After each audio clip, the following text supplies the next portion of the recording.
No, ram it on. Ring that bell.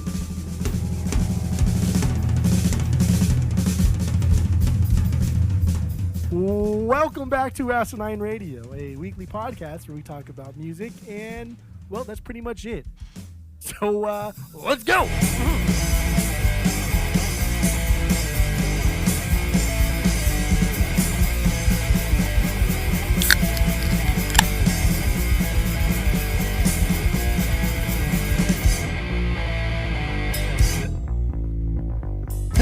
Hey. This is Asinine Radio. This is the weekly music podcast where every week we get into a different band, different artist, and we break down one of their records. We get into the music, the lyrics, how it was made, the artwork, and everything in between. My name is Tyler, and way out there, hundreds of miles away, is Jeff. While you're listening, go to Spotify, Apple Podcasts, give us 5 stars, tell all your friends, share all the posts. And that's all I got for the boring intro. You're so bored already. So I don't know what it is. It's like Pavlov's dog or some shit now. Like it makes me yawn every fucking time. Okay, that's fun. Even though I get through it extremely fast. I don't know why, it just does.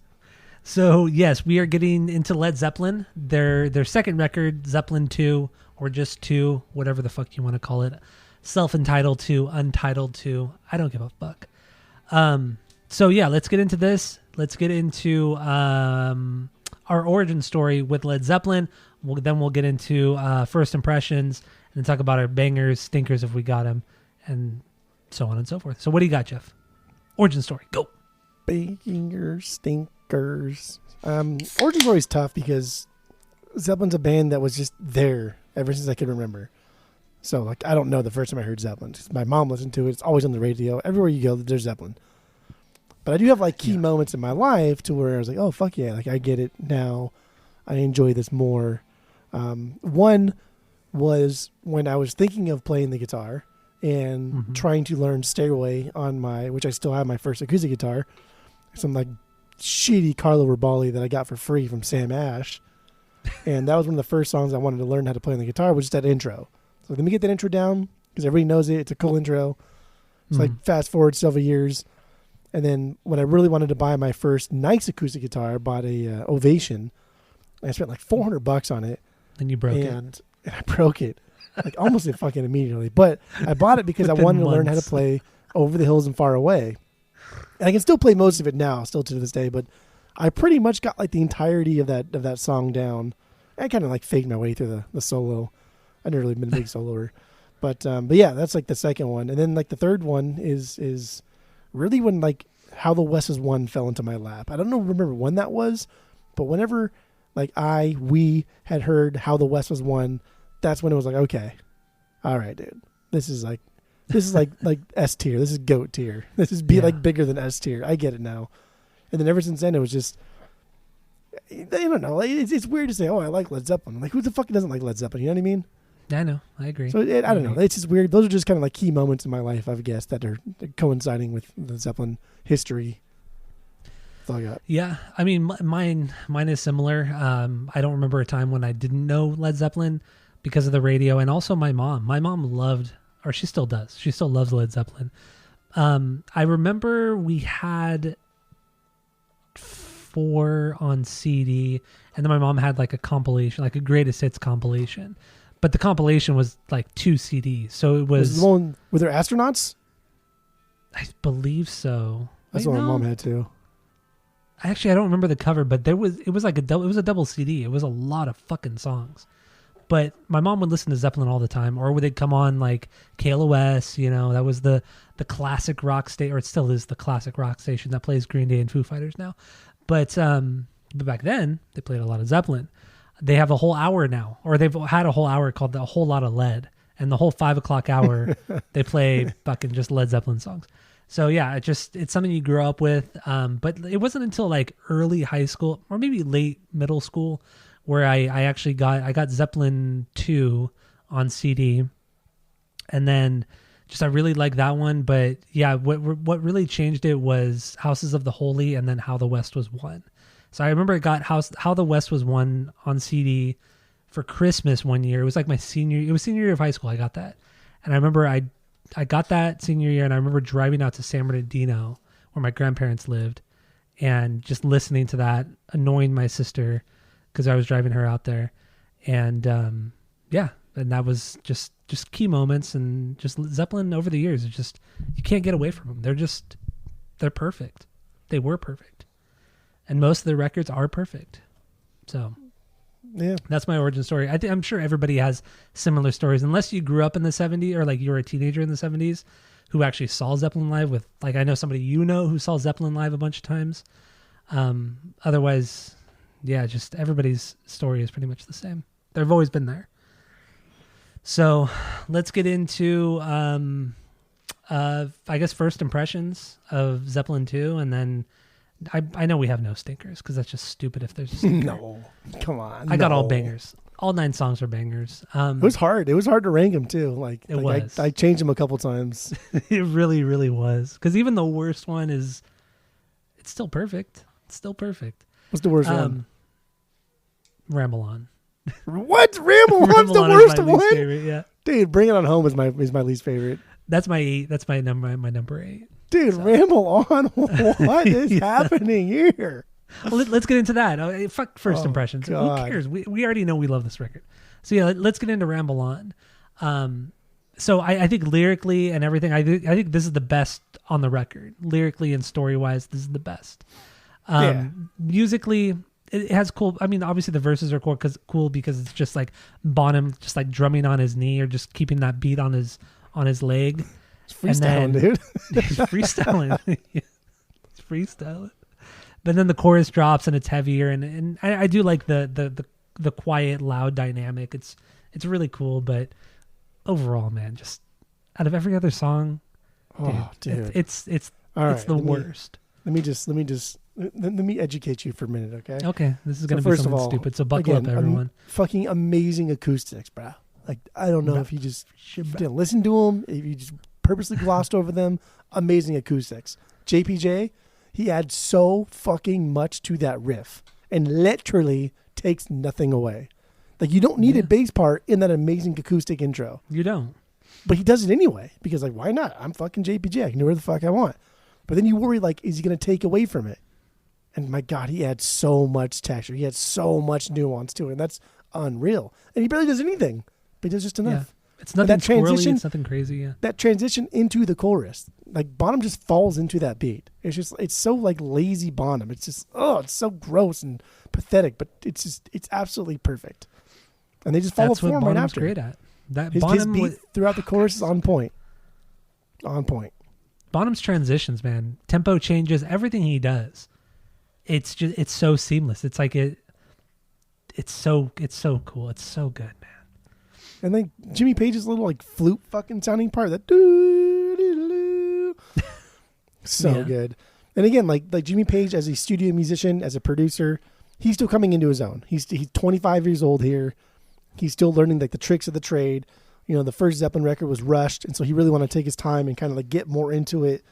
And this is just incredibly textured. This entire record is done in a very amateur way. There's some parts in this record where it's like, wow, that's fucking amateur shit, dude. What you just did there, that's pathetic.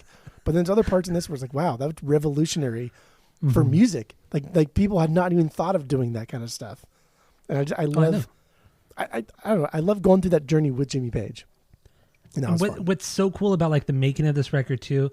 Well, it wasn't cool for them. It sucked for them, but they were touring constantly. So this record was recorded at, I think it was like 4 or 5 different studios, and when they went to mix it, so it was engineered by Eddie Kramer. Yeah, Eddie Kramer engineered it, and then Page produced and mixed it, and Kramer kind of raved about Page's ear and saying like, you know, he was given like really kind of like, I don't want to say shit recordings, but so many different things thrown at him, but the way he mixed it all ended up being cohesive, and it's ended up sounding fucking amazing, because this record does sound amazing considering how it was made and how quickly it was made. And these guys were, they weren't burnt out, but damn, dude, they were pushed to their limits when it comes to touring and music and traveling. Like, god damn, dude. They were young, but still, holy shit, it's wild. Like they're young, bro. They're really, really young. Yeah, I know. And they didn't even have to they had no chance to even grow up. Yeah. Because they like growing up was the scene. They were just growing up in the scene, so they never even got a chance to like be a normal 18 to 22-year-old. I know. Yeah, like you said, Page was 24, 25. Plant and the other, and Bonham and JPJ, they were 19, 20, maybe 21 as well. Like, man, dude, these guys were kids. They were kids. Kids. Like looking back when we were 19, 20, 21 years old, what we were doing compared to what Zeppelin was doing, what these four guys were doing. They were putting out Zeppelin 1 and 2. We were fucking, trash canning with a car. Yeah. And doing dumb shit. Like, it's just... But that's what they did too, right? That they did the same thing. They just had more money to do shit. more fun shit than we did. They still did dumb shit, but it's like, I don't know. It's fun, and I don't quite buy all of it, but it's fun reading things that Robert Plant said, like, oh, I was so shy and I didn't like talking to anybody, and then Zeppelin hit, and I became like this sex god, and I just didn't know what to fucking do, and like, I don't know, man. Like, you probably fell into that pretty quick, though. Oh, I'm sure. But it is interesting, right? Like, you're 16 years old, you're a fucking nobody. You're 17 years old, you're a nobody. You're 18 years old, you got a little traction on you. By the time you're 20, you are God. Seriously. Like, you're on God. top of the world, man. Top Right, of the by fucking far. world. You're selling out fucking stadiums, dude. Like, just as a fucking 20-year-old. Yeah, and you have, if any girl, any woman that you want is there. Any drug, anything that you could possibly want is there. That's crazy. It's bizarre. It's bizarre to me. I don't get it. I don't know. It's fucking weird. But yeah, ramble on, dude. This is my 5B. Ramble on. Just the way he says that too, it's so kind of goofy. But then the way, like after he says ramble on, that beat that Bonham does, that it's almost like the shuffle beat that Bonham does too. It's kind of like, it's not offbeat, but it's just just weird enough. It's funky. It's weird. Man, it's good. A lot of stuff they do on this record is actually pretty damn funky, like very, very like funk based. Mm-hmm. And especially like JPJ. A lot of JPJ's lines are very, very funky. And they're just kind of like buried. They're buried a little bit, and they're nuanced, and they're not trying to like take over anything. Just add texture. Yeah. Read my lips. Yeah.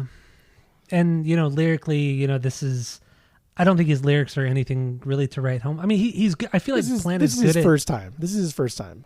But so Robert Plant is like, I think he's good at world building, but the message and what he's like trying to get across, I think it's just kind of, it's typical 20-year-old guy. You know what I mean? It's all about all about sex. It's all about sex. Yeah. But I mean, I like some of the imagery that he throws in there. And this song is all kind of based around, or the theme is Lord of the Rings, but it's still kind of telling, kind of a love story, or, whatever you want to call it. But yeah, Ramble On. Good song. Great song. Worst song on the record. But that's crazy. That is crazy that you think Ramble On is worse than Bring It Home. Bring It On Home. Wait, so where did you put Ramble On then? 5. That was my 5B. That was your 5B. Okay, that's fine. So then are we going to go backwards, or how do you want to do this? Yeah, let's go backwards. Fuck it. Okay, so backwards. Yeah. What was your number 9 then?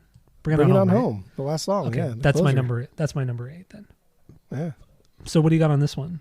This one was lifted too, right? But as you talked about earlier, this is just a blues standard. Like, so saying this is lifted is kind of silly, unless we credit like whoever the fuck was the first person to do this shit.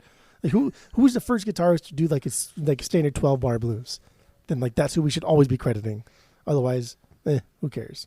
Yeah. But this one's cool because it's like a nice break from the rest of the album, since this one's easy to digest. It harkens back to like Led Zeppelin 1, but also allows us to let our guard down a little bit, right? Like, man, coming off Moby Dick, like, oof, I'm tired. I am tired. But then after the blues shit is over, we get into classic, loud, aggressive Zeppelin, and that's the perfect outro. That's all we need.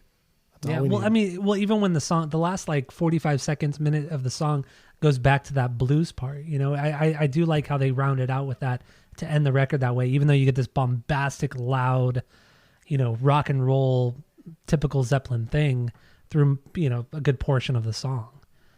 It's great, man. It's fucking great. Yeah. So, and you brought up the funk thing too, like the verses in this particular song too. It's super, like what Page is playing on the guitar is super, super funky, just really overly distorted, but the funk is all there. And in 1969, come on, guy. Pulling this shit in 1969 for a white dude in England? Get the fuck out of here. I mean, I agree. That crazy. is fucking wild. I mean, like it's not because like funk had not been around for a while, and James Brown had already dominated the '60s with funk, and already did like the soul thing, and Live at the Apollo was early '60s, so it makes sense that they're taking a lot from the funk scene. But Jimmy Page's riffage on this specific song too is extremely funky. Oh yeah, 100%. Also, one cool thing about this record, well, a lot of, or especially early, like Houses of the Holy and prior to that, there's a lot of good like stereo panning and just like cool stereo tricks and everything like that, which, Physical Graffiti and Presence and stuff, they kind of shied away from that for the most part, I feel. But here, like, it's weird because when you listen with headphones on or earbuds or whatever, on the left side is just Bonham's drums, and then on the right side is just Page's distorted as fuck guitar, and then right in the center is just JPJ and Plant, and it's just that whole combination of where like, oh man, I want to listen to Bonham. Like, it's just weird how you're, at least for me, my mind was just going back and forth between the two of them, and then you go back and listen to the song again, and then I want to just listen to Jimmy Page's, or I want to listen. It's just, I think mixing the songs this particular way make the songs a lot more replayable and still exciting. Because not everything's just up in the front, center, a wall of sound, which I think is a huge problem with a lot of modern production over the last 35 years or so. Just a wall of fucking noise. This is still 60s. This is still 60s. 60s is when we really see kind of like the separation of mono and stereo albums that are being released now, especially Herb Alpert. I think Whipped Cream and Other Delights was the first one that was released in either or whatever it was when we talked about it on the episode. I forgot what it was. But it was both. I think it was the first one on both. It was the first one to be released on both, or was the first one to put one out with the option? I don't know what the fuck it was. It was something revolutionary, kind of cool. But yeah, this is still the '60s, and in the whole like concept of putting an album out that is just stereo or versus mono is still like a new thing. It's only like several years old. It's still wet behind the ears. So a lot of the tricks that we kind of take for granted, like the stereo panning, like this is Page just kind of like goofing around. It's like, hey, what can I do with this? So on the surface, it's kind of like, yeah, dude, you like it is used too much. From like a 2024 perspective, it's used too much. Didn't need to do this so much. You could have toned it down a little bit. But from a 1969 perspective, dude, this is like space age technology. This is fucking far beyond what anybody has ever fucking done or anybody has like tried to be doing in the past 10, 15, 20 years. It is unreal.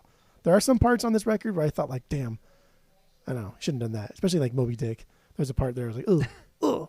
But otherwise, it's like, dude, he's 25 years old. He has no fucking idea what he's doing. Yeah. He's just trying to like do right by his band. He's fucked up constantly. He's got groupies around him constantly. So all he's trying to do is just have a good time and create a cool record. Yeah, and honestly, like a lot of the cool panning that's done is done during like the bridges and the breakdowns and the build-ups, and it's the panning that adds to that tension and that build, and it makes it so much better. Had that panning not been there, it would have been a completely different song. And a lot of these breakdowns.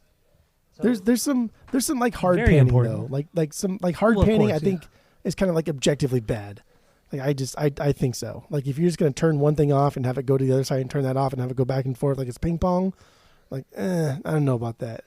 There needs to be a little bit of like in between there, and there's it's I mean, they have some of that, but I mean, obviously, like Pink Floyd, really, they were the ones who perfected that.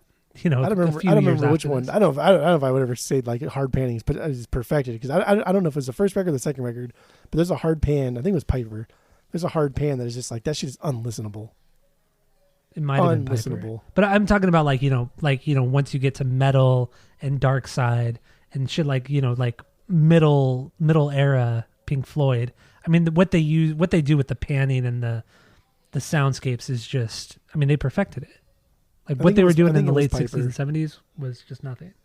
But even still, like the hard pan in Piper, right? Like that's a deliberate attempt to be kind of annoying. I get it, whatever. Yeah. But still 67, 68, right? Yeah, when the fuck that came out. It's only like a year before Zeppelin, so I don't know. Come on. Like Jimmy Page as a producer in this era, one of the best. Yeah, and his naivete. And people speak so highly of the Beatles and the Phil Spector Wall of Sound and the Beach Boys and all that, the production and all that stuff. But Jimmy Page, for being as inexperienced as he was, as young as he was, his mic placements, especially with the drums and certain cabinets, like at the time, people were just putting, producers and stuff were just putting mics right next to the amps, right next to the drums, the kick drums and everything. But, Jimmy Page saw it like, oh, well, what if we do that? But then let's throw a mic, 15, 20 feet away to give it a bigger, louder, more bombastic sound. And that's what he did. Maybe he wasn't the first one to do it, but he was the first one to popularize it the way that, every band was doing since Zeppelin 1. Like, honestly, every band was doing that shit after Zeppelin 1, Zeppelin 2 came out. I mean, like, it's kind of revolutionary. Any production technique post Pet Sounds would not have happened without Pet Sounds. Like, Pet Sounds is that is it. That's the quintessential production from a production standpoint. That is like one of, if not the greatest produced record of all times. And I don't think Jimmy Page would even have like a thought in his mind had it not been for Pet Sounds. And what Brian Wilson did on Pet Sounds is just ridiculous. Absolutely ridiculous. It is ridiculous, but also Brian Wilson was kind of out of his mind. And the layering and all the crazy shit that he was doing, it was too much. It was too many good ideas thrown into one song or one project. Dude, Brian Wilson was like 23 when Pet Sounds came out. But see, that's also kind of shows the genius of Jimmy Page too. It's like he found out he understood what parts he could take out of that particular production style and throw it into a Zeppelin song and make it his own. Honestly, make it his band's own thing, and just make it truly iconic and inspirational to other bands and other producers, in the coming years. Like I said, he wasn't the first to do it, but the way he did it and how he did it was truly revolutionary for hard rock and metal music. Something that, Brian Wilson did it, but he did too much. It's just like, let's throw every fucking idea at the wall. I'm not even going to, no. I'm not going to stand for that. What I will give Jimmy Page is he is smart because he knew the sound that he wanted. And so, yeah, Brian Wilson did do a lot of things, but he did all of them perfectly. And he did all of them, most of them. He was the first one to do them, but did all of them perfectly. And so Jimmy Page just took the best parts from what he wanted in his band from Brian Wilson and Pet Sounds and said, okay, I want to perfect these things and make it my own. So, yeah, I'll give him that because Jimmy Page didn't do everything that Brian Wilson did because why would he? Some of that stuff makes no sense in Zeppelin. Mm-hmm. But everything else, like, my God, did Jimmy Page really like perfected that craft? Probably on like Houses of the Holy. Like 4 got really, really, really close, but I think like Houses of the Holy is pretty much re-perfected it. Okay, yeah, I would agree. 2 is not perfect, but it's still regards fucking, to production. But it's also like it's the fact that it's this kind of this carefree way of making a record too, which is so endearing. Wild. It's raw and fucking wild. All right, so bring it on home from the Led Zeppelins. That's your number 8. So real quick too, I just want to mention, it's been kind of loud on my end. So if you hear a TV in the background, no one's ever heard. Nobody heard anything. Trust me. Trust me. It's when I was editing the Primus episode last week, I could hear everything on my mic, everything going on outside of this this room. I could hear. All people hear is somebody having a good time on their day off, and then all people hear now is you complaining about said person having a good time on their time off. Complaining. So, just the one time or one of the few times somebody's home, it's extra loud. Just saying that. Anyway, well, try to have a good time, Mark. So, what is your number 8 then? So, what's your number 8 on this record? Oh yeah, we're going backwards. Loving. She's just a woman. Really? Yeah. Dang, that's my number 3. A 3B. Dang, you like the basic songs. Oh, all right, we'll get there. God, you're exhausting. What do you got? This is number 8 because, dude, there are 7 other songs that are so much better than this. This is a perfect song. The transition the transition coming out of Heartbreaker, fucking unreal. Perfect. It's amazing. Yeah. And this is definitely like a Woodstock kind of like psych rock sounding song here. Great riffage. Bonham has some really, really rad drum parts in this song.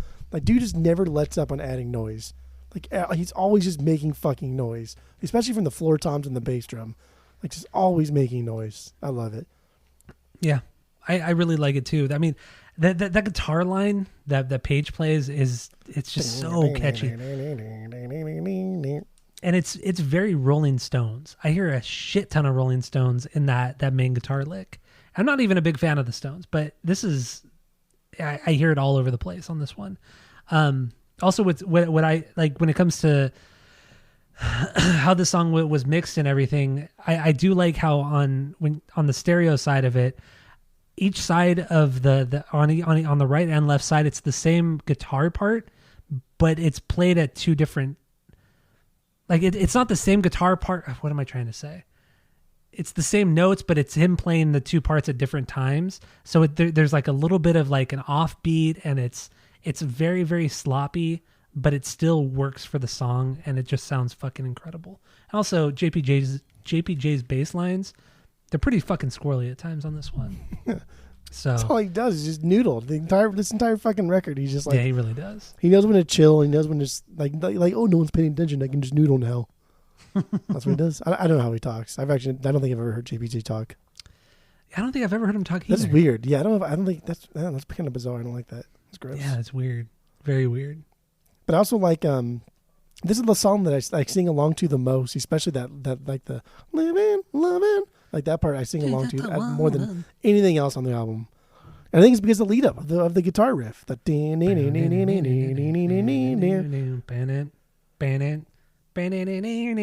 because like the way that guitar riff is set up, it has to resolve on that like root note through like the use of the living, she just a woman. Otherwise, if you leave it on the guitar riff, you're not going to resolve, and you can't have that. Fuck, man. That's why it's so good. It's so good. But Jimmy Page said this is his least favorite Zeppelin song, and they never played it live. Jimmy Page is a little bitch. Crazy. That's why. It's crazy. There's for this to be his least Jimmy favorite Page song. Don't know what the fuck he's talking about. Like, all the dumb shit he's done. The Firm. Get the fuck out of here. Dumb. And this is also the shortest song on the record. It's like 2 minutes and 40 seconds, something like that. So it's a very short song. It's funny because at our record store, one of like the most requested albums that people ask us if we have is a record he did with Alison Krauss in fucking the mid 2000s, which is just it got pretty good reviews, but like dude, it's just a fucking mid record at best. I don't think I've ever heard it. Dumb folk. It's just full of like covers as most other Zeppelin records are, but damn, it's stupid. Wait, you're talking about the Robert Plant, Alison Krauss, yeah. right? Sorry, Robert Plant, okay. Alison Krauss, yeah. Yeah, I remember that being like huge. It won like Grammys, and I think it went platinum and shit. But yeah, I never got around to listening to it. I just didn't. Got wild reviews. Wait, I don't care enough about it. Rabble. So what do you have lyrically on this one? On which one? Living, Lovin', She's Just a Woman? Yeah. Did you know? Did you? So that's what I was going to say.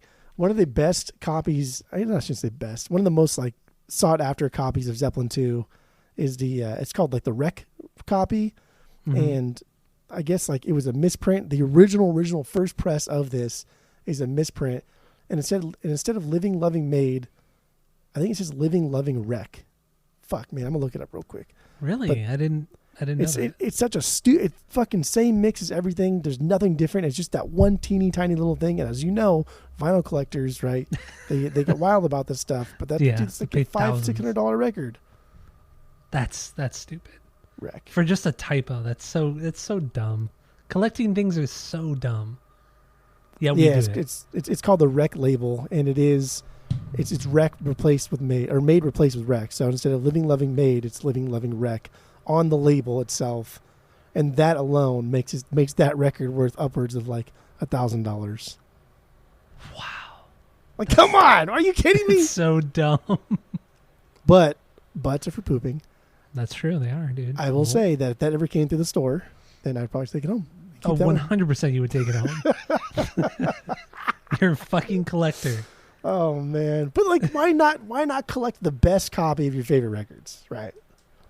Yeah, but I mean, but prior to this record store, you would have had a much different view on the whole thing. Well, yeah, because it would cost money. Like now, it doesn't really. I mean, it does cost money, but it's different when you own the store. Yeah, Mr. Fucking OG Freak on a Leash. What's it called? Follow Leader. Yeah, fuck yeah. Still in the Shrink hype sticker. Gotta have that OG. Gotta have the OG. All right. Anyway, what were we talking about? So lyrically, what do you have on this song? This is the groupie one, right? This is the groupie, the Living, Loving Wreck label. This is a groupie that kept bothering the band, I guess, and that's what they wrote about. So that's cool. A groupie past her prime. That's kind of what I got from this. So she was probably like 16 instead of 14. Probably, yeah. Unfortunately, I mean, like really, right? That's probably what it was. God, it's crazy how people nowadays just give this era of music a pass. Free pass. Zeppelin, David Bowie, fucking Van Halen, all these fucking. We do it. I mean, everybody.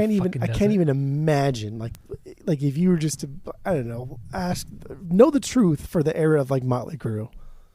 Yeah. Like that's probably got to be one of the worst of all time. Is Motley Crue like? I mean, I don't know. It's never been confirmed. No one's ever said anything, but I can imagine that's probably like they were the worst. Oh yeah, definitely up there. But Zeppelin too. For sure. And the fact Jimmy Page dated a 14-year-old. That's fact. Well, that's another thing too. Like, yeah, you hear all the crazy shit about Motley Crue, but there's not. I don't remember there being a lot of confirmed things about underage girls with Motley Crue. But when it comes to like Zeppelin, Aerosmith, fucking David Bowie, like it's all confirmed that these girls were underage, 15, 16 years old when these dudes were in their late 20s, 30s. It's just it's crazy what we give a pass to, and whatever. I don't know. It don't matter. So, not anymore, I guess. It don't matter. I'm a hillbilly. Oh my God. So what do you got? Oh, number 7. That's what we're on now. We're on number 7. I got Moby Dick. Where does this one sit for you? What are you doing, dude? Are you fucking what? Are you stupid? Dude, it's a drum solo. Get out of here. I love it, but it's a drum solo. Let's go backwards here. So what was your number 9? My number 9 was Ramble On. And then number 8, Bring It On Home. Number 7, Moby Dick. Okay. Yeah, and then Livin' Lovin' was my 3. But okay, so 7, Moby Dick. Moby Dick is the second best song on this record. That is not even a fact. That is. It's a great song, but it's also more concrete than a fact. That's what this is. Yeah. Okay, so the riff and the opening of the song is incredible. Like that instrumental piece with the 3 guys is fucking awesome. That riff that Jimmy plays is awesome. The drum solo is fun. It's a ton of fun, and it was inspirational. I get it, but damn, dude, it's so. I don't think you do. It's just like, come on, guy. It's a 3-minute drum solo, and that's fun. And percussion drum solo, it's fun, but it's like, come on, it's still a novelty kind of thing on the record. It's great. It's amazing. That's like saying like guitar solo, like a guitar solo driven song is like a novelty. Like Eruption is a novelty. That should be the best song. Eruption is kind of a novelty song. It's a top tier song on the record because it was doing something so unique that a lot of guitar players like what Eddie was doing on that song and on that record was very unique to itself. What Bonham was doing wasn't necessarily unique. Like you look at somebody like even Keith Moon or Ginger Baker was doing shit like this. Ginger Baker is the only person that you can even like hold the light to what Bonham was doing here. And that only because Bonham loved what are you Ginger talking Baker. Like Buddy Rich, Gene Krupa were doing this kind of shit too. But Gene Krupa's not a rock drummer, bro. But they were still doing. Buddy Rich is not a rock drummer. That's not the point I was talking about. But their drumming styles were very big, especially Buddy Rich, big and bombastic. Yeah, they were playing jazz and big band stuff. Buddy Rich was not big and bombastic. Bonham are you Bonham is kidding? No. Dude, no. Watch any video, even up until Buddy Rich died. Dude, he was fucking. He hit those drums just as hard, and it was just as bombastic as you're John being Bonham silly was. now. You're being silly now because you're pulling stuff from like the bag here. Out of here. Let's keep it focused here. What Bonham did, not just on Moby Dick, but what Bonham did as a drummer, and that's why he's considered the greatest. Is because he took everything from everybody and made it into one, and did something that nobody else was doing. Yeah, Ginger Baker made drum solos standard in rock bands. That's what he did. He brought a ton of African elements to percussion in the 60s, and especially what he did as a drummer. That's great, but Bonham took it further and just kind of did improvisational things, not just with sticks or his hands or beats or sounds, but even like off sounds too, and dead air. No one had ever done this kind of shit before. Not Gene Krupa, definitely not Buddy Rich. That's silly boy talk. What Bonham did on the drum set was something wild, was something almost like childlike, bizarre, weird. No one had heard this shit before. And to say like this song is a throwaway song because of a drum solo, it's not a throwaway that's song. Silly boy talk. Get the fuck out of here. This is like arguably the greatest drum solo of all time. You're being silly. Any criticism of this record is just us splitting hairs. Either of us, it's just us splitting hairs. Because I mean, Moby Dick is an incredible song. It's a perfect song, but it's a glorified drum solo. Yeah, he does percussive things with his hands and his butthole and stuff. But that's what makes it so great, dude. Is like this song, even if this was just a drum solo song, it would still be great. But you're right, dude. That fucking beginning and intro riff, or the beginning and outro riff, is amazing. It's a great riff. Honestly, it's amazing. It's one of the strongest riffs on this entire record. It's so good. It really is. That riff alone is so like metal and heavy. Just the way, because he plays it and then it gets a little bit higher and then he ends it with that last little. It's very, very bluesy. Oh, metal blues right there. It's so good. Yeah, it's fantastic. But overall, man, come on, you got to put this somewhere, and it's a drum solo. And it's still not even bottom of the barrel song on the record. This is 2B because this is defining Zeppelin. There are certain songs that define Led Zeppelin, and this is one of them. This defines John Bonham, but not Zeppelin. Which define Led Zeppelin, because what happened after Bonham died? They were done. Without Bonham, they are not Led Zeppelin. Led Zeppelin died the moment John Bonham ceased to breathe. You're right. Yeah, gone. You're right. Had any of the members died, absolutely, had any of them, the band is over. Even the worst member, Robert Plant, had he died, gone. Led Zeppelin would be done. So that's another thing too. It's like every time I listen to Zeppelin, I gravitate towards like one or two of the guys, and then I just become obsessed with them. And that's how it was this week. To me this week, Page and Bonham were my least favorite part of this whole band. And then Robert Plant and JPJ were my favorites. Especially because I watched a lot of live videos this week, and just Robert Plant's presence and the way he projected himself and his swagger, and just goddamn, dude, seriously, one of the greatest frontmen of all time. I mean, nothing on David Lee Roth, because David Lee Roth is the greatest frontman of all time, but Robert Plant, man, he was just. This is foundational, though, right? Like you agree that David Lee Roth would not exist had not been Robert Plant. Oh, 100%, 100%. Better for sure. Yeah, but the way that Robert Plant moves on stage, the way he projects his voice, the way he jams, like we'll talk about it with the Lemon Song with Jack White. Like, dude, the guy's in his 60s, but the way he moves on stage as an old dude, like you're like, man, dude, this guy's still cool. He's still fucking cool. We'll get to that bit later. But yeah, anyway, yeah. Why was I going on? I'm just talking. It's crazy though, because like you're right. Like usually, like sometimes during the week that we listen to these records, I'll especially with the record that we've heard 1,000 times, I'll try and pick apart somebody that I have never really like given like notice to. And I thought this week it would have been like JPJ, because I mean I really love Bonham a lot, and then like Page is one of the reasons why I started playing guitar too. But like Page was the one that I gravitated towards back this whole week, because it's been a long time since I really, really listened to like Page's playing, his production, how he was writing songs, what he was doing in rock music. And this week I really like, it was like, damn, dude, I want to play guitar better. I want to start playing again. I want to get better at it, and I want to do what you're doing. And it was just really fun. I felt like a little kid again. I felt like I was like buying my first guitar, trying to learn how to play Stairway again. It was fucking rad. He's so goddamn good. Tyler? Yeah, as sloppy as he is really good. Like it's insane. Yeah. But that's blues, dude. Like so many of the greatest blues guitarists have been pretty fucking sloppy, and it's just like, god damn, man. Like the guy wrote insane riffs and then bridged those riffs with other insane riffs. Like he's a riff guitarist. He's a riff guitarist who can also play insane chords, which we haven't even talked about any of the acoustic really songs where he's using really, really rad chords. Like everything he does is just fucking great. Everything Jimmy Page does is great. In Zeppelin. Yeah, you're in Zeppelin, yes. Yeah. His Affirm is garbage. I hate that. So let's get into let's get out of Moby Dick. Let's move on to another song. We got 5 more songs to talk about, and then the artwork, which I really want to talk about too. So, what do you got for number 6? Number 6. Number 6. Thank you. Thank you.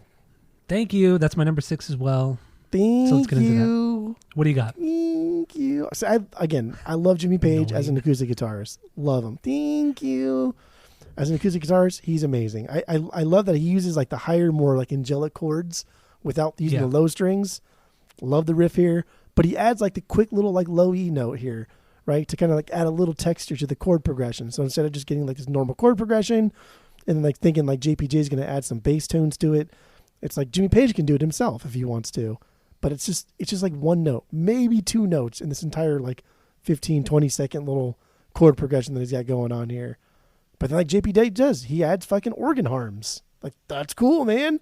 He knows what he's doing there. Yeah. Just all layering. And like this record sounds like, if it was a little bit more polished, like production wise, this record would have sounded like these guys are in like their late 30s and they have like 8 records under their belt and this is their best. Like, that's what this record fucking sounds like. Okay, I can see what you mean by that. And that's crazy. That's crazy to think that they're 2 records deep and just learning how to produce records. And they're 20 years old. Yes. And they're 20 years old. Man, still wet behind the fucking ears. The organ that JPJ plays on this, that's the highlight for me. I'm a sucker for the organ. There's a few kind of off the wall instruments that I'm a sucker for. The organ is one of them. I mean, look at Blink's Wendy Clear. The organ in that bridge that plays in the outro of that song, forget about it. Best song on that whole record because of that organ. And I feel the way about this song. So this dumb. Like, no one would ever agree with that. It's so stupid. But yeah, no, I think he kills stupid. it. I think he fucking nails it. It's a great. Wow. Great. You're giving gwapes? That was stupid. It's a great accompaniment, dude. Well, slow down there, dude. Hold on. Accompaniment to the rest of the musicians and the song, and God, it just adds so much. It kind of drives the song at certain points too. Just incredible. And then there's some great harms in the chorus, some great backup harms. I don't know who, I think it's probably Paige who does the backup harms, but yeah, it's Paige. But like those backup harms, dude, that's like the most like 60s psych sounding thing that is on this record. Oh yeah, for sure. What I also really like too is that you can, because like, this is 1969, they didn't really know what they were doing. They like, sound isolation really wasn't a thing at this time. So during the quiet parts when it's mostly just Plant singing, you could just hear the hiss in the background of the mics, just the mic picking up anything, and just hearing that hiss adds so much just not nuance, but just character to the entire song. Just that it's not perfect. Good. Like it's not an isolation booth. Like, dude, he's probably just standing in some 10 by 10, 12 by 12 foot room just with an open mic. There's nothing there. Yeah. I love that. I just love that whole idea. I mean, I know a lot of this record, and especially their first record, was tracked live, and I'm sure this record was done that way as well. And I mean, from what I read too, they recorded in a lot of shitty studios. Like, out of like the 6 studios they worked with, a lot of them were really shitty. But it adds character to the album and this specific song. Hearing just that hiss, it's fucking. great. They're on their way, but they're not there yet. They're not gods yet. They're right below that, so they still have to kind of, work a little bit harder to produce these records.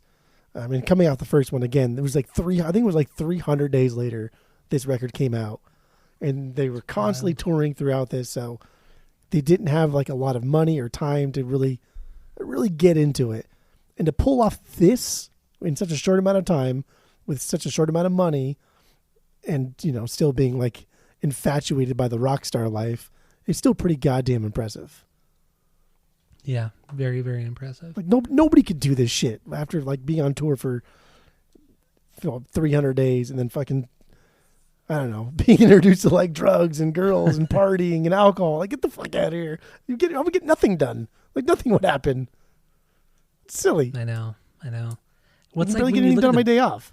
It's so interesting how the music industry changed, like in the like in the 80s, I feel like it really changed a lot where it's like everything became so, I mean, it's always been like a cycle. It's always been like a record label cycle, but I feel like, once the 80s hit, it was always like you make an album, take like 6 months to make the record, and then you tour for a year and a half, 2 years, and then you go record another record, and then it just repeats. But I mean, like nowadays, like it's just nobody. There's nothing like it anymore. Like there's no cycle. There's no like let's put out a bunch of records outside of like King Gizzard. Like nobody really puts out a ton of records a year or anything like that. It's just very. I feel like the creative output nowadays is so different to what it was 40, 50 years ago. For sure. That's a conversation that's constantly had between the older generation and the newer generation is just music in my day was better than it is today. And that's not, I think that it's not fair because there's more music now than there ever has been, but there's also more bad music than there ever has been. And it's too early to tell if there's more good music than there ever has been because this is fucking coming out. And give it 40 years. And if we look back and like, yeah, dude, 2020s were terrible. Then okay, I got you. But like, dude, it's been like 3 years, Grandpa. Like, you know what I mean? Like, take it easy. Take it easy. And music is just a product of its environment. So I don't know. I don't know. Thank you. People complain that Zeppelin 3 was too acoustic and shit. But like, again, here we are. Thank you. Like, come on, this is so soft. And then how do you sandwich like this in between Lemon Song and Heartbreaker? Like that's ballsy too. It is, yeah. Come on, that's silly boy talk. And this is 5 minutes long. It's it's long for a slow jam too. Like Love normally slow jams are 3 minutes, 3.5 minutes, but yeah, being over 5 minutes, it's pretty different, pretty cool. And it's just it's so psychedelic too because that little fake ending at the end, right? The last part is like a minute long and it's just JPJ playing the organ as slow as fucking possible, and it fades out super slow. And you get like a solid 10 seconds of just dead air, and it kind of swells back in, but not fully, just enough to get into Heartbreaker. It's so good. The sequencing, once again, is crazy good. So like going good. from Heartbreaker into Living Loving. Perfect. I mean, even to the point, like back in the day, even to this day, actually, radio stations still play those two songs back to back because, yeah, you have to. It's so seamless. But the transition from Thank You to Heartbreaker, I think it's just as good because we get that really, really low, from that organ, and we calm down to like a dead air, and then builds us back up a little bit to kind of build a little bit of momentum. And then we get which is arguably like the greatest riff that Jimmy Page has ever written. It's up there, for sure. It's up there, dude. It's insane. I don't even know. It's God. Should we get into Heartbreaker next? I mean, that's my 1B, so I don't know if you want to. That's not your 1B. I'm fucking done, dude. I swear to God, I'm 2B. done. We're that's done. All right. What is your 1B, dude? Well, we're going backwards. So let's, dude. If your 1B is fucking Lemon Song, you're such a cuck. Let's get into number 5. Let's get into our number, or number 5. Yeah. What do you got for number 5? I think we already did my 5. Oh yeah, 5? You did Live and Loving. No, Ram it out. Oh, was it that high? All right. My number 5 is What Is and What Should Never Be. That's my number 5. What should never be. That's my 3B. What is this one? 3B. Okay, so what do you got on this one? Hey, dude, I like Jimmy Page acoustic. I do. I fucking love it. Maybe I was like in an acoustic mood this week. I don't know. That might have been. But yeah, I love Jimmy Page acoustic. It's just easy, like higher chords here, just modulated power chords essentially, but adding a different note in like the basic chord, right? So if you're playing like a normal like A minor, but then if you do like one of those add 9 things, you have that weird 1, 2, 3, like a 4th or a 5th, whatever it is. But you get kind of this uneasy feeling to it. And then it resolves back into the major. But he's doing this thing right there in the beginning. And I think that's really cool. And again, all the while, JPJ is just noodling away and just absolutely slaying it. So. I hear with JPJ's, bass playing, I hear a ton of dub.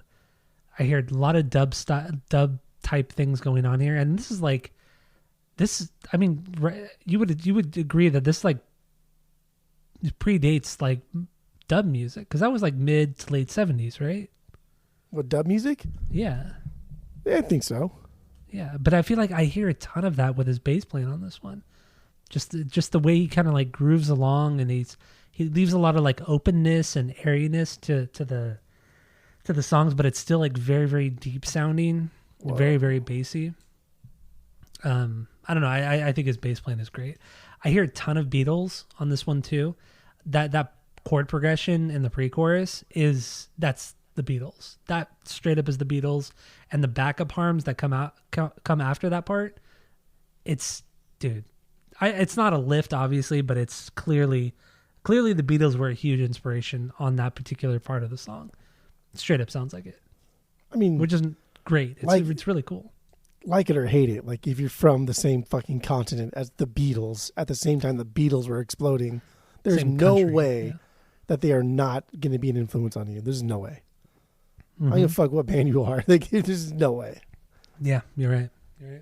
Not possible. So yeah, I get it. But Yeah, that sounds dope, dude. Plant has that little vocal effect, that phase effect, to really kind of like drive that ethereal feel home.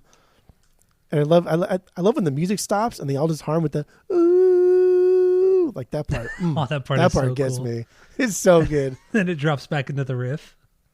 Dude, but that solo, dude, like Yeah. I think the solo for here is what did it for me. I'm like, okay, I want to get back into like guitar and just getting back into like listening to more guitarists play and not being such a whiner about solos and shit, because this solo is so fucking good, dude. Country twang to the slide, dude, it all makes sense. It goes someplace.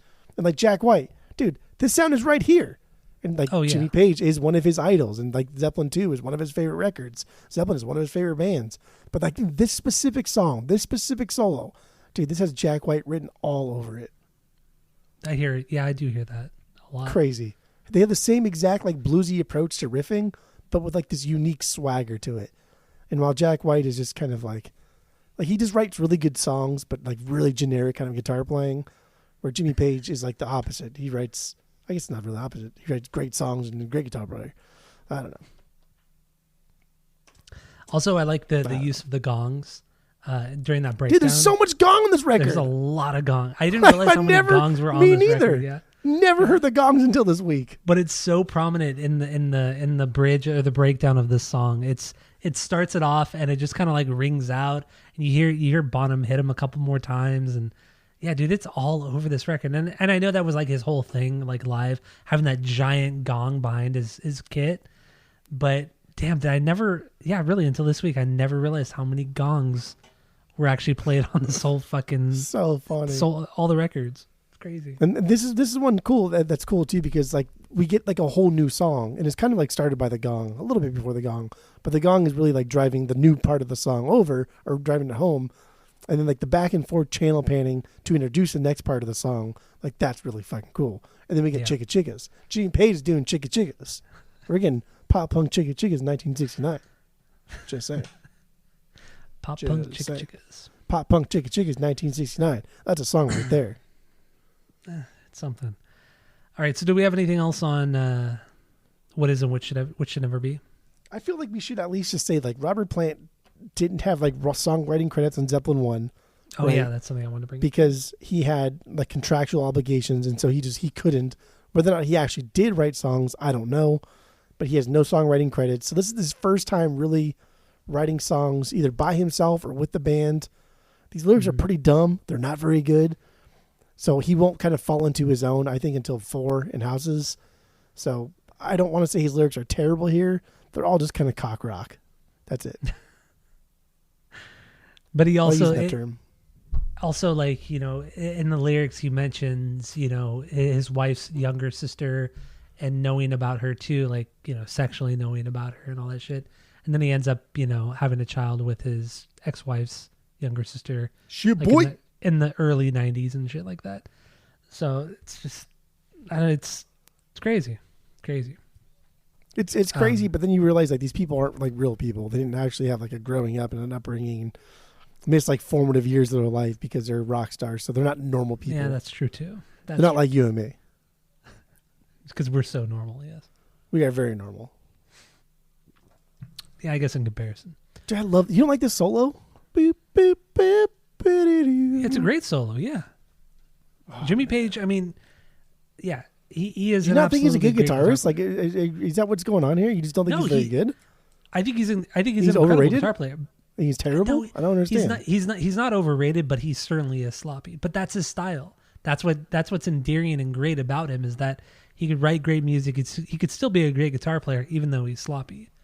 He's sloppy because he wants to do things that he's just not physically capable of doing, but he does them anyway, and that's fearless. And speaking of that, like, you know, Jimmy Page's playing and Zeppelin in general. So Rolling Stone. So when Zeppelin put out their first record, Rolling Stones put out like a scathing review saying that they're like a poor man's Jeff Beck group and all this shit, like comparing them and especially Jimmy Page to Jeff Beck, which I get it. Jeff Beck is a great guitar player. Technically speaking, I think he's more proficient than Jimmy Page. For sure. But he's clearly for sure more proficient. But he's clearly not as influential overall. And because of that scathing review by Rolling Stone and a couple other publications, Led Zeppelin said, you know, pretty much fuck you. We're never going to do an interview with you. We're never going to take you into consideration for anything. And they still stand by that to this day. I so good. Love that. I fucking love that. Because Rolling Stone wrote so much shit about Led Zeppelin in the beginning. And then, of course, retrospectively, oh my God, no, this is a perfect record. It's amazing. You know, A+, you know, 10 out of 10, 5 out of 5. It's like, fuck you guys. Rolling Stones and Robert Christgau, the worst. The worst. There's there's an episode of The Simpsons where, like, it's kind of funny. I say this because Skip will probably like this. I can't remember what it was, but there was like a switch on a doll, like a Krusty doll. And the joke was that the doll was trying to like kill somebody or be mean or whatever because it was evil. And at the very end, the Dr. Frink, he was trying to like humble the family or make them at ease. And he's like, oh, sorry, that's why the doll was on evil, because somebody switched it to evil mode. That's why. Let me just put it back on good. And then Homer's like, what are you talking about? Like, it's on evil mode the whole fucking time. What are you talking about? And everyone looks at Homer like, dude, are you fucking kidding me? Like, come on, bro. He's like, oh, now that I look closer on second review, you're right. It is on evil. But that was the joke because he's an idiot. And that's what like Rolling Stones are. So whenever I go like, oh, now that I look closer, that's what I'm quoting as The Simpsons, because Rolling Stone is such a fucking idiot. Yeah. As if terrible it's one person. But yeah, terrible they're publication. just, yeah, it's silly boy. It's wild. It's wild. Yeah. But I get it. I get it, right? Like, you know, things are happening. You're Rolling Stone. You want to kind of just tackle like the psych rock of like the 60s. Woodstock is happening. That's a big scene. Hendrix is there. Clapton is God. Like, why am I going to give credence to like Led Zeppelin if I'm trying to get like viewers, or not viewers, I guess readers, subscribers, readers. Yeah. Yeah. Who the fuck reads? So stupid. So dumb. So I get why they did it. It's just pathetic that they do it, because that's I don't know. Yeah, fuck Rolling Stones. I don't care. I don't really care either way, to be honest. So let's move on from this song. Damn, what do we have left? We got 3 songs left. What's your number 4? We only have 3 songs left. Look at that. 3 songs. So we got to talk about the artwork. The shittiest of the 3 songs is the opener. Whole Lot of Love. Whole Lot of Love. That's my 4B. That's my 4B. That's the shittiest of the 3 songs that are left. That's true. It's true. But it's so good. What an incredible opener to this entire song. That opening riff is truly, truly iconic. And then I love how just JPJ just follows that riff too. He doesn't really church it up too much. Just follows Jimmy's riff. It's fucking incredible. This whole thing is nicked. What does that mean? So what do you mean by nicked? What, like it's stolen? Nicked. Stolen, yeah. Okay. Yeah. Okay. Stolen. Okay. It's gone. It's nicked. Like, and you can read, I mean, like, not read, but you can like literally listen to all of these songs, right? That these things are nicked from. And you think like, damn, like, okay, I get it a little bit. But this one, like, straight up, it's that Willie Dixon, which is a Muddy Waters song that they nicked. And it was You Need Love. And yeah, like maybe you could say like, oh, well, they play a little bit slower or they do it a little bit differently. But it's the same fucking thing. Because here they're doing like the dan and dan dan dan dan, whereas like he's doing like dan dan dan dan dan dan. You know what I mean? It's a little bit different, but it's the same fucking thing. But again, it harkens back to like That's still not his song because somebody else did it before him, and somebody else did it before him. So whatever. I just wish they would have said it. And I don't think, again, 1969, they don't have to credit people then because I don't think that was like a common thing for people to do. Like, who cares?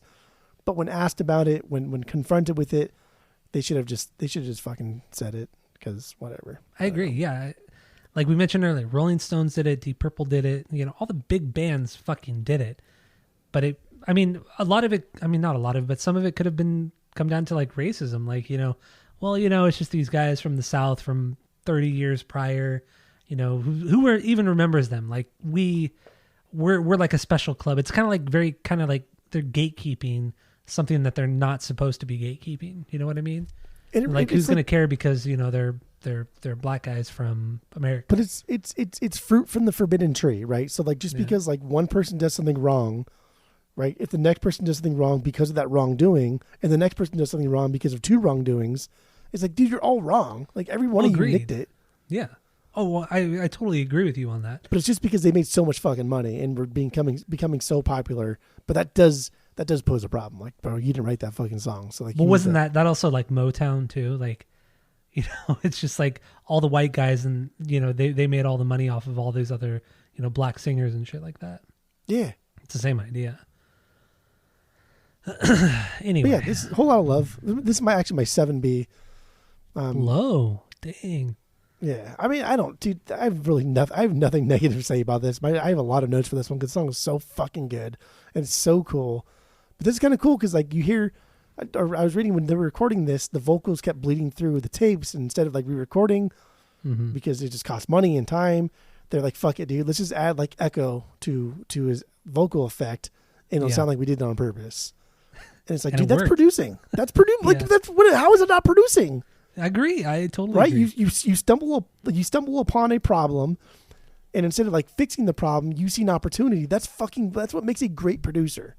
I agree. I totally agree. Like, don't just delete the track. Do fucking like make it work. If you can't make it work, then delete the track. They made it fucking work here, and they also had no choice but to make it work. It's like you said, they couldn't just go and re-record it. I mean, like I mentioned earlier, they recorded this shit in so many different studios while they were touring. So it's like you would have to literally record the entire song, re-record the entire song for it to actually work again. And that's just too much money, too much time. It's not going to happen at this time. Like you said, 300 days after the first album came out. There's no time. It's like the Mitch Hedberg joke when he's like, yeah, I got lost in a forest or some shit, and I was like, fuck it, I'll build a house, and now I live here. Like that's. I know what joke you're talking about, but that was not the joke.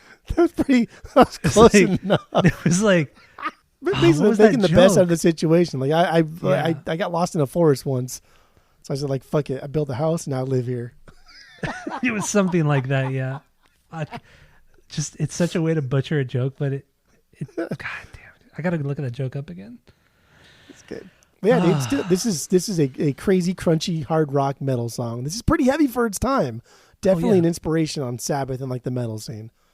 The channel separation, JPJ and Page, rad, good layering. Then we get to the solo, dude, and it's like it started by Bonham, very much like the way Bill Ward kicks off War Pigs, right? Like when we're doing like the good part of War Pigs when it really starts after the whole knocking thing in the beginning. But I love that part, and you can hear Bonham's drums get turned up in the mix too, which is like that was pretty bad.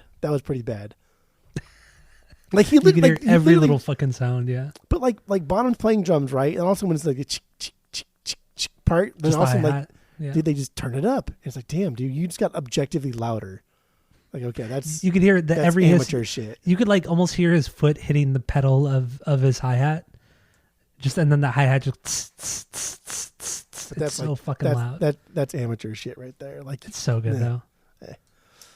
But yeah, I mean that's amateur. Jimmy Page was an amateur producer right now, so that's fine. But it all does build up to that rad like noodling Page does, right? Like that shit is just wild. There's so much noise, and there's so much goofiness beforehand. Everything about the song is just wild. Yeah, it's crazy that the song was ever like such a hit on the radio and everything because, you look at the structure of the song, it just doesn't make any sense. I mean, a minute and 20 in, you get a breakdown. a minute and 20 in, like you get through like a verse and a chorus, and then it immediately drops into a breakdown, and then it's just like this noodling and this crazy stuff for 2 minutes. Like it's just screaming.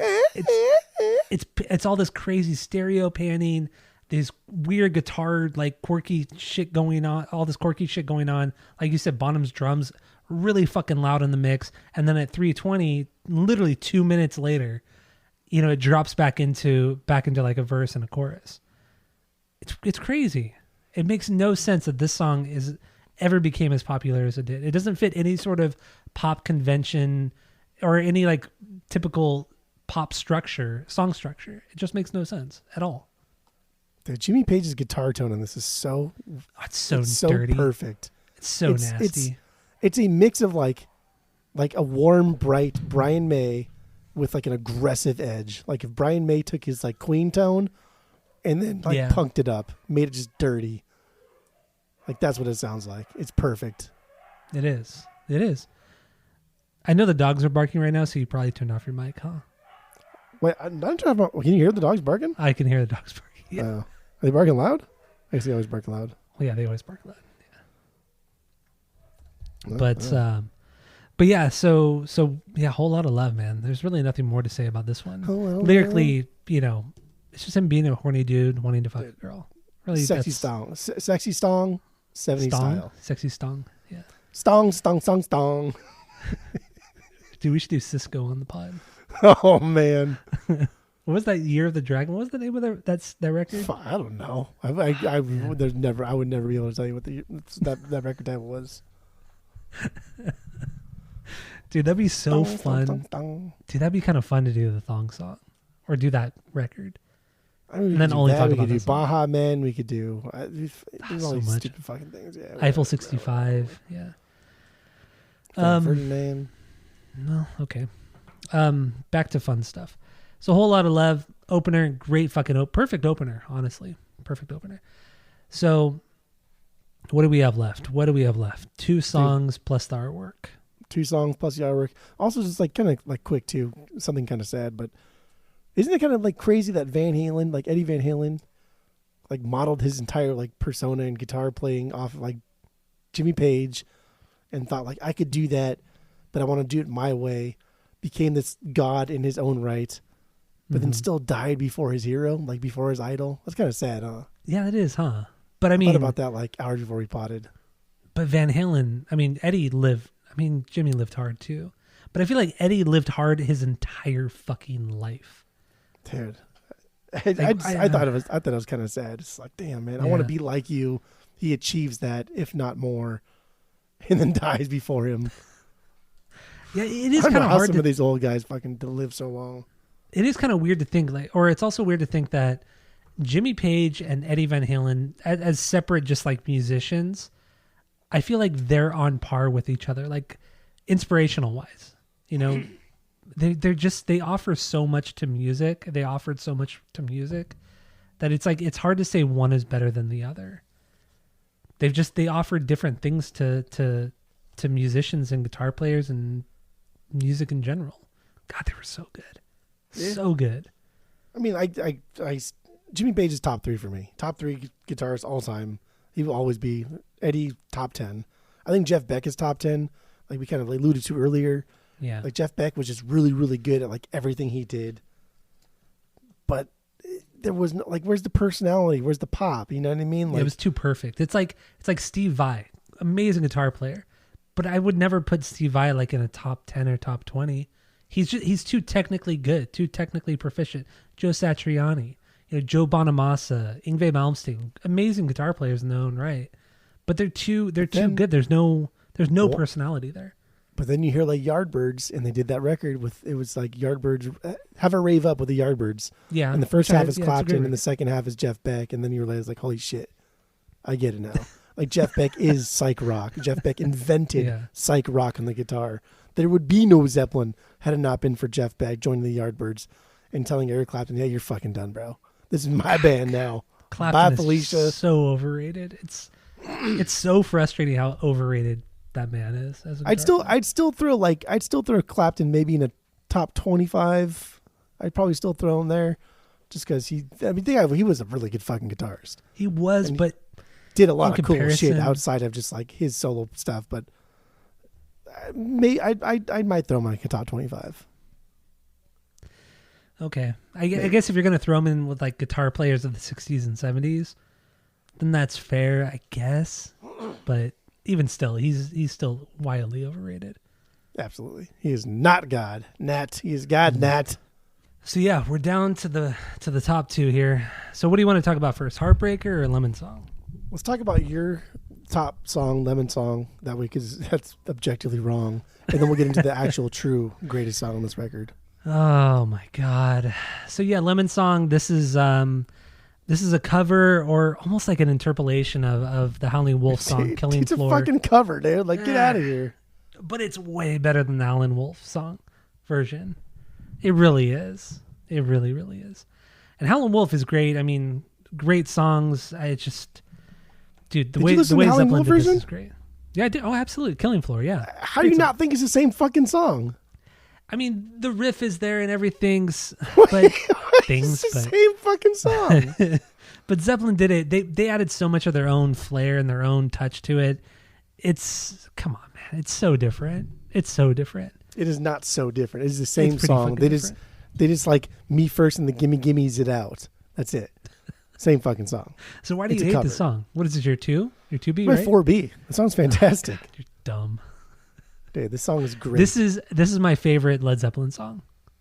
Not This just is on your the record. favorite This Zeppelin is my favorite song? Zeppelin song. Yeah. Oh yeah. Yeah, this song, Over the Hills and Far Away, and Days of Confused are my top 3. Top three cover Zeppelin song right too? there. That's fine. Well, kind of. But I guess that's there's, like, something cover we'll talk songs, about. That's right. I don't give a fuck if they're cover songs. I don't give a fuck because they have their own style to it, and it's just honestly it's better than their original. This is better than the Howlin' Wolf song. I don't care. I guess do there would be not no care. Zeppelin if it had not been for Howlin' Wolf, so we wouldn't be That's here. fine. That's If there would be fine. no There would be Howlin'. That's no cool, though. Howlin' Wolf. If there was no Robert Johnson. I don't give a fuck. Damn. I don't care. I do not care. Oh, you just don't care about anything anymore. I don't care about anything. Nothing. Okay. Nothing matters. So yeah, Lemon Song. Man, it's a good song. Getting feisty over here. Dude, we open up with the gong, like the riffage opens with I that know. gong again.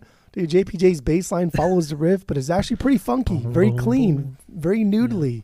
Because he does like just follow that line, but he has the do do do do do do. He has a little fucking like quick little like triplets and doubles and shit like that. Yeah. So good. And when the song kicks up, dude, it's one of my favorite parts of the album. Double times. They Double do times, that man. Or punk not sound double so goddamn good. Like, come on, man, what's going on? What are you guys doing? Who thought of this? And then Like, also how do you just pull this off? once again, Bonham coming in with that transition out of the chorus back into the verse, that tempo change back into the verse. I've never really heard anything as seamless as that. Like it's truly remarkable. Like it's not jarring. You just kind of feel, you still flow with the groove. The way he doesn't even like do a fill out back into the verse. He just hits that last note of that tempo and then just gets right back into the groove of that, of the verse hitting the hi-hat and the snare. Just that beat, man. I don't know. I can't even explain how he does it. It's so simple, but it's so seamless and perfect how he does it. It's incredible. Absolutely incredible. And honestly, this is like that chorus is probably I would say it's the fastest thing Zeppelin ever did in their whole career. That chorus. Yeah. It's like it's MC5. It's like they heard, Kick Out the Jams and everything from that first MC5 record, and they're like, let's do a little bit of that here in this chorus. And that's what it is. The intensity, the tempo, everything, that's what you get in the chorus of the Lemon Song. The song overall feels like a placeholder just for that fast part. Like that's the fast part is them doing the song, and then everything else is just kind of like, how can we groove and like noodle around until we get back into the fast part that we want to do so bad? Yeah. And that's what makes it so cool. It's not the other way around, because if it was the other way around, then the fast part would just be like a throwaway part. But the fast part's so fucking good and nuanced. It's so good, yeah. And you would think that, like, I've because like you said, or like we agree on, Jimmy Page is he's a riff guitar player. But when you get to the fast part of the song, it's not a riff. It's like he's just playing this kind of like, I don't even want to, it's not a staccato thing. It's not like a funk thing. What would you call that? That that's riffage, dude. That's but it's not like, I guess it's just not riffage on like the lower end of the that's a blues scale. What he's doing there, just playing like a blues scale. That's just like a blues thing. That's what most people play on a bass, but he's doing a guitar, and it's fun. It's fine. It's great, man. And just once again, the groove in that verse is that that kind of that scale, and then the bam, bam, bam. It's just what is that called? It's not a swell. Is it a swell? The bam. It's just the sliding of the fret hand going up or down. Fucking love it. It's called the Crystalia slide. It's called a Crystalia, yeah. But you know what I'm talking about. I don't know, man. That's what it's called. I'm pretty toasty right now. Yeah, dude, we got one left, kid. We got excited. the best. We saved the best for last. No, we actually just talked about the best. So what song are you talking about? I haven't highlighted Heartbreaker, so I don't think we've talked about Heartbreaker. Did we talk about Heartbreaker? No, but we talked about the Lemon song, and that's the best. That's stupid. You're just... I mean, it's true. Yeah. Anyway, okay, Heartbreaker, yeah. Things. You're drunk and making bad decisions. That's fine. What do you got? Dude, okay, so first of all, dude, that's a fucking riff. That's a riff, dude. That may be Jimmy Page's best riff he's ever fucking done. I've heard riffs, dude. Yeah, that is a riff. That's a good riff. And I love that the intro to this one, just the intro riff, just that first part, there's an extra note there.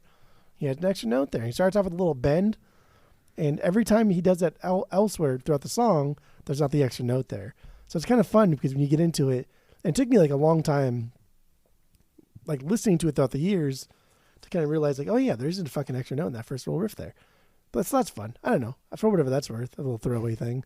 But JPJ follows suit again, but adds extra notes for a funkier sound. Dude is so fucking tight.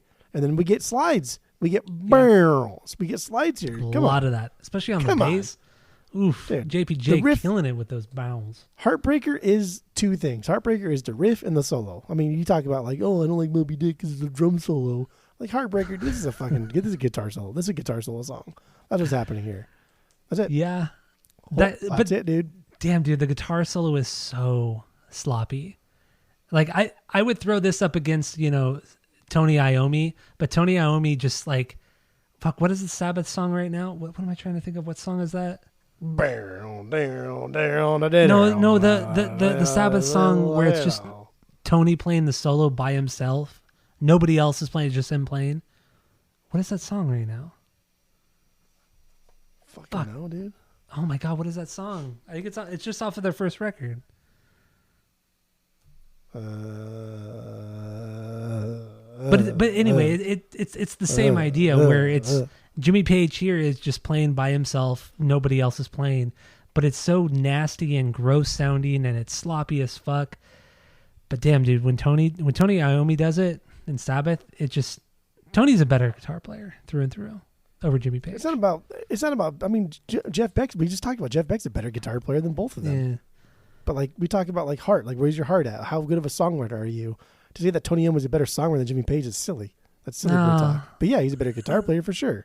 But he's not a better fucking songwriter.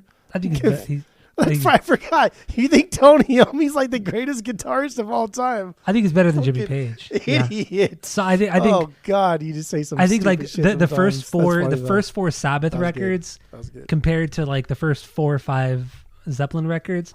I mean it's cutting it real close, but I think right now Tony Iommi is a better songwriter, better riff writer, better. In every way, yeah. No. I would say all of those things are false, are wrong. Tony Iommi's lucky if he gets in the top 10 of guitarists of all time. Lucky. Oh, you are so stupid. Lucky. You are so. I put him top 25. I put him top 25. The fuck did he do for music? The fuck out. Exactly. Not gonna go down this road. Didn't invent metal. Really didn't further metal. Get the fuck out of here. You're a silly boy. Didn't further metal. You were such a moron. He didn't further metal. Metal already existed without him. Metal existed without Zeppelin. So dumb, dude. How is that dumb? Man, you need to What go do you to do for bed. metal? You need to go Exactly. to bed. Exactly. Get out of here. Got a Take your case of little, the Zachley take your little, disease. take your little Black Sabbath goggles off. Okay, take your little Black Sabbath goggles off. Fucking Tony Iommi. Tony Iommi's not. You know what? Tony Iommi's not top 20. No. Now this is just out of spite and just to be annoying. You're just being annoying. I just said I had him in the top 25, but now it's for sure not in the top 20. So at best, he's 21 through 25. I'll push your luck. All right, I'll put him Skip. at 30. Let us know what you think. Skip, let us know what you think. I'll put him at 30. I swear to God, I will. Say something. All right. So anyway, He's at 30. we're talking about Heartbreaker. We're not talking about Sabbath.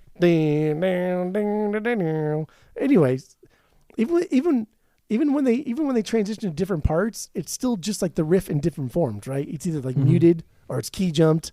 Like everything about the song is just the riff, and we're just again placeholder until we get to the solo. The sloppy and the solo, guitar solo, yeah. The solo is where it's at. You keep saying sloppy like it's this like underhand Dude, it's so sloppy, compliment. man. It's What does so that mean, sloppy. though? What does that mean?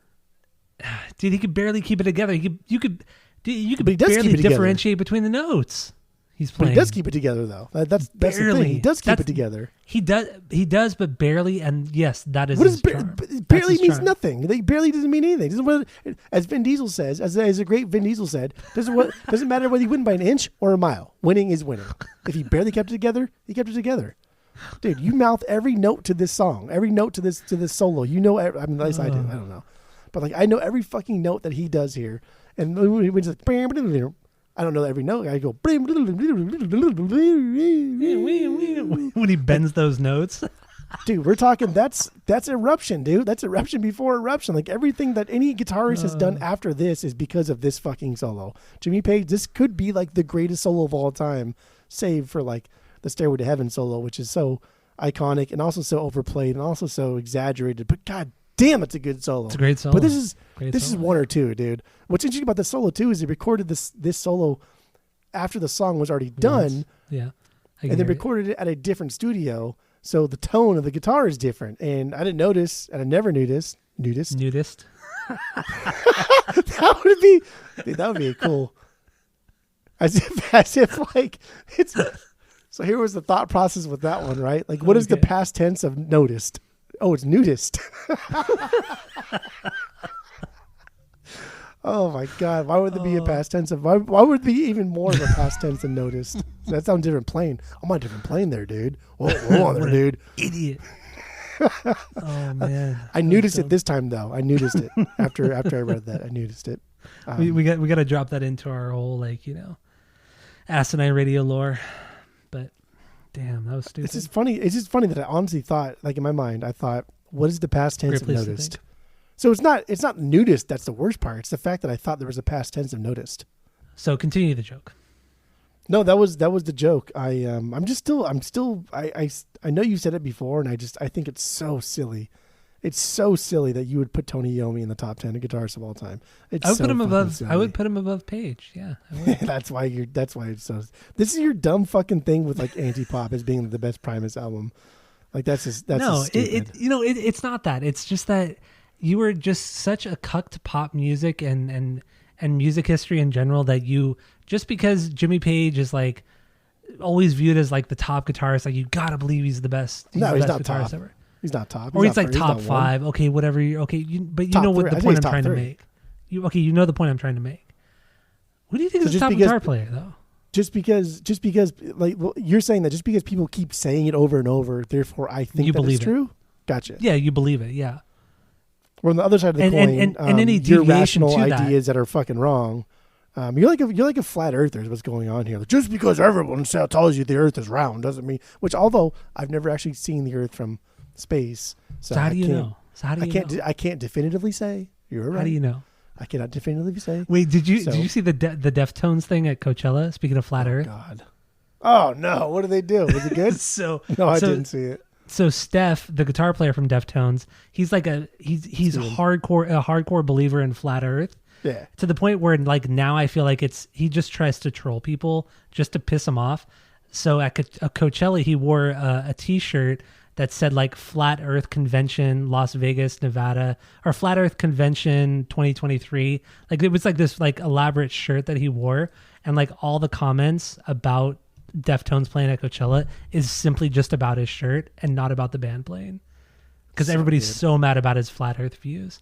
But I just love the level of trolling that he's doing, whether he believes it or not, which I'm pretty sure he does believe it. But just the fact that he loves trolling people so much, I love it so much. I mean, that matches with Steven, right? Shitty fucking music, shitty Stefan, views. but That's fine. Yeah. Stefan. I would never call. I told you on the Deftones episode, I'll never call him Stefan because that's stupid. It's Steven. Fuck off. Steven. That's a good song. Anyway, back to the Zeppelins. No, we can wrap it up with the cover art and then call it a day, because I know we're both blown away by where the history of the Red Baron. Yeah. So yeah, so go over it. Go over it right now. I never like knew what the cover art was. I never bothered to look it up. I don't know. I just never knew. But like this week I looked up all their cover arts, and I started with one, and that got me hold to like the Hindenburg, and then I listened to like the some radio broadcast, not a radio broadcast, I think that was a radio broadcast, of like when it caught fire, and like you can hear the guy kind of like freaking out.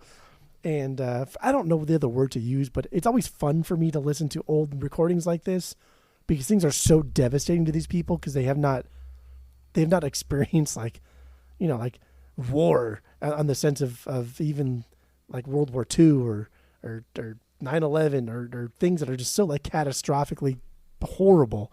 I think the Hindenburg was in like the 1910s. Well, they're also like they haven't been desensitized the way we are. I guess that's a better word. Yeah, there you go. See, I was searching for a proper word, but there it is.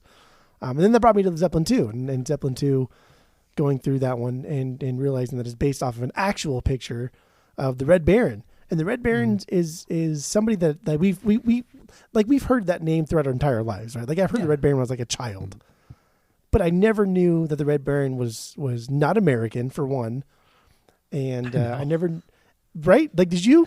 No, I like really my only two connections with the Red Baron is the pizza, Red Baron pizza, which is a terrible frozen pizza, and Snoopy.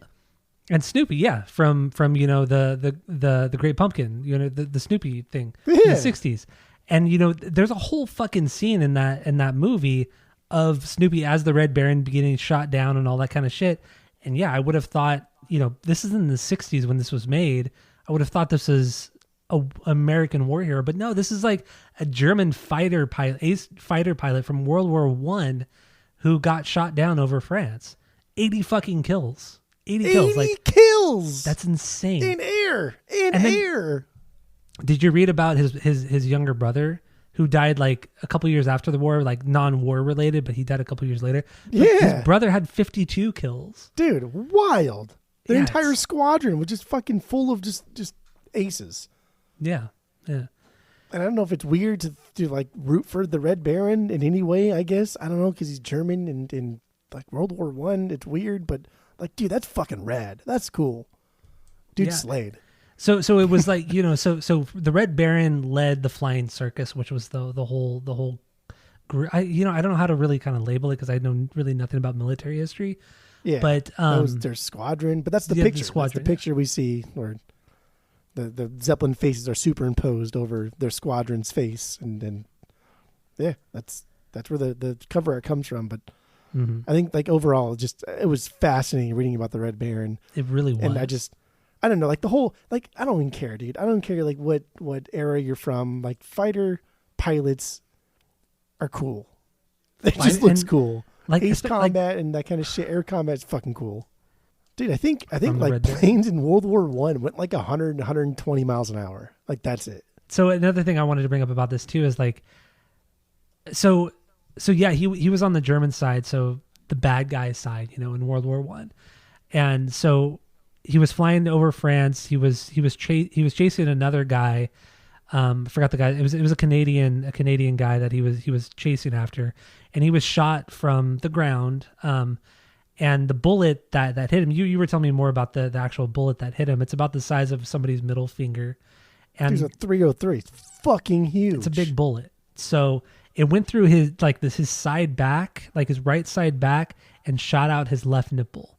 So, or right below it. So that would essentially tear that part of a human's body apart. And even after the autopsy was done on the guy, even after he got shot and was kind of like ripped apart in his own plane, he still chased the guy for another 2 minutes before essentially nosediving into the ground, which, just adds to the lore of the Red Baron, which is, it's interesting to say the least. Interesting. It's wild. It's fucking wild. And I think it's just, I don't know, man. It's fun to think that like combat was done like face to face. I don't think fun is the weird word that I'm using. I don't like using fun. It's not. That's the only word I know how to use it. It's interesting, I should say. Fascinating would be the best. It's kind of like a bitch way to say that I'm not infatuated with like hand to hand combat, eye to eye. But really, like these guys are flying to each other, like essentially playing chicken, right? And all the movies you watch, like that's what's actually happening. Because you read some of his kills, like dude, they're playing fucking chicken, and he's just like, I'm not backing up. If I fucking die right now, I die right now. And how old was he when he died? He's 25. Yeah, 25. 25 years old. Dude killed so many fucking people. Was such a dude was a badass. When he died, so he crashed over France, and his body was recovered and everything like that. The French army, they gave him a full military send-off and funeral. They buried him in France like with full honors because he was so admired by by everybody from on both sides. Like he was just such a worthy adversary that they gave him a full military funeral. And it took I think it was 30 years. It was middle of World War II where they finally exhumed his body from France and then they brought it back to Germany. And then eventually, it's gone, through various areas, but it's dude, airports and areas, even here in the United States, were named after the Red Baron. It's just, I know, it's Snoopy, crazy, dude. man. I've only known the Red Baron ever to be Snoopy. Snoopy or the fucking pizza. Insane. That's it. Yeah. And the shitty pizza. I actually do like this pizza. If you cook them in a toaster oven, pizzas are solid. Really? Okay. Do you use toaster oven or use microwave? I mean, for that, for a Red Baron pizza, I've used an oven, like a regular oven. Yeah, it's still not a good pizza. Yeah, I do the toaster oven. They're solid. I just crisp up. I mean, I get the thicker ones, but that sounds good. Actually, I'm gonna make a Red Baron. I'm gonna make a Red Baron tonight. I always have Red Barons in stock. That's weird because it's Isn't that wild, though? It's like the worst frozen pizza. No, dude. Have you had fucking Tony's? Yeah. Oh, yeah. Actually, I'm sorry. Yeah, Tony's frozen pizza is the worst. That is the worst. Yeah, you're right. That is absolute garbage. That's crazy to think about, though. Like your enemy, you're burying your enemy in your spot because you admired them so much because they're just such a fucking badass. Yeah. That's life goals right there, is to be such a badass, and no matter what you did, people respect you. Yeah, you kill 80 of our men. You destroy 80 of our aircraft at least. And yet we still admire you. It's just, dude, wartime makes no fucking sense. It makes no sense whatsoever. Makes no sense at all. And yet we're talking about it it's just stupid. Yeah, desensitization, though. You're right. We've been desensitized. Yeah. Anyway. So yeah, let's give our final thoughts on Zeppelin 2. I'm sure we missed a lot of shit, but you know what? Who gives a fuck? We're going to do Zeppelin in the future, I'm sure. It's Zeppelin. We don't have enough fucking time. Yeah, no time. Just don't. So yeah, final thoughts. We'll rate the record based off of our world famous 3-point rating system, where 3 is a perfect album, 2 is a good album you're going to continue to listen to, 1 is a bad album, give it a shot, and 0 is the worst thing you've ever heard. So what do you got, Jeff? Go. I don't know. I was really in touch with Jimmy Page this week. That was really fun. I like reconnecting with things that kind of got me really into music, and for sure the guitar was what got me really into music and playing the guitar. And then if anybody knows, listening to this podcast, and for a long time that I've hated guitar solos for so fucking long. Yeah. But guitar solos is what got me into playing guitar. But then I turned this page and I was like, fuck this shit. But I'm kind of coming back around. Coming back around again. So I'm kind of coming back around. And this week was really fun because I reconnected with my boy Jimmy. And we've been talking all week, to be honest. It's been fun. He's been giving me a lot of insight, and I don't know, it's been fun. So obviously this is a 3 out of 3. But that's almost not even fair because I mean, I love Pinkerton. I love Blue. I love Blink stuffs. And to give those like perfect threes is one thing. To give this a perfect three, to say that like this record's on the same plane as those, it's not entirely accurate, because this is, I don't know, man. This is something weird. This is like something that's literally been passed down from like Mount Olympus to like mankind, and it's like here's the rock record that should be clouds. It's like, okay, thank you, Zeus. Was Zeus on Mount Olympus? Yeah, that was Zeus. Yeah, it was. Or Hercules, right? No, it was Zeus. So yeah, I don't know. I think this is a perfect three, but I want to.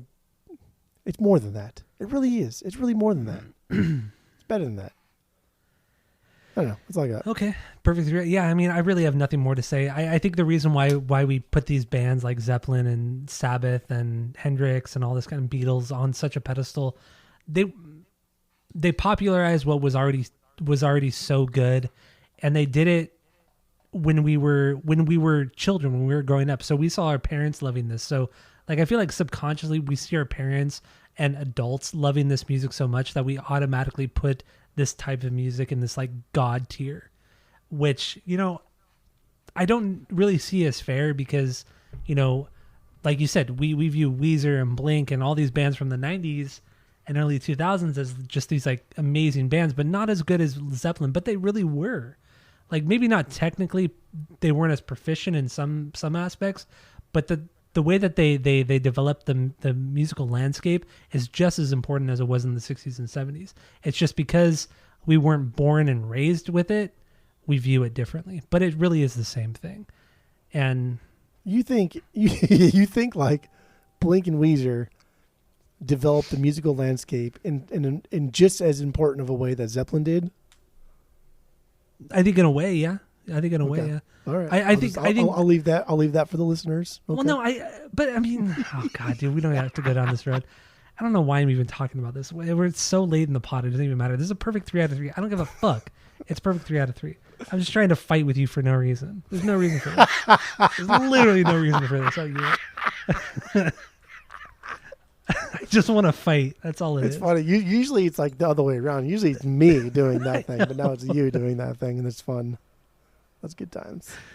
Yeah, 3 out of 3. I don't give a fuck. Nothing more needs to be said. It's perfect. So, love Zeppelin. So thank you all for listening. Go to Spotify, Apple Podcasts, give us 5 stars. Soundtrack season is coming up the next 2 to 3 weeks. We're doing soundtracks, baby. So, because nobody asked for it. So we're doing it. So yeah, thank you all for listening, and that's it. That's all. Don't want to